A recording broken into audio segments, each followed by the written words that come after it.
Trouver une place en garderie dans le quartier Saint-Jean-Baptiste, c'est pas simple. Il y a des parents qui habitent ici qui peuvent en témoigner. Je vais devoir rentrer à temps partiel 2 jours semaine au travail et condenser mon travail sur 2 jours et m'occuper de ma fille 3 jours semaine.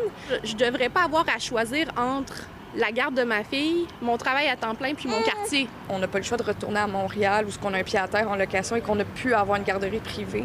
C'est un peu un pansement pour l'instant, là. Alors, imaginez leur réaction quand ils ont appris que le CPE de 80 places qui devait être inclus dans le projet de 151 logements sociaux qui doit être construit juste ici, n'obtenait pas le feu vert de Québec. On a la ville qui a acheté le terrain, on a tellement d'organismes qui se sont impliqués. Je veux dire, s'il y avait vraiment une volonté puis un besoin, pour nous, c'est un non-sens parce que ces places-là qui seront pas là, mais ça veut aussi dire que nous, il faut qu'on aille ailleurs. De ne pas ouvrir cette installation-là, ça met une pression indue sur les parents qui doivent parfois traverser la ville. Et c'est pas anecdotique, là. Ça arrive vraiment souvent que les parents doivent traverser la ville au complet pour aller porter leurs enfants en garderie. Je sais pas si la ministre est au courant à quel point que c'est anxiogène là, pour les parents et tout ça pour une règle administrative.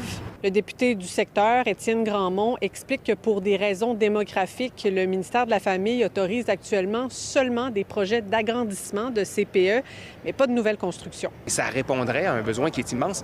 Juste sur le CPE Saint-Jean-Baptiste, qui est quand même une institution importante ici dans le quartier Saint-Jean-Baptiste où on se trouve en ce moment, il y a 600 enfants sur la liste d'attente. Ça n'a pas de sens. Alors qu'on a un projet ici super bien situé, attendu par la population, qui permet de construire rapidement 80 places en CPE qui répondraient aux besoins de la population.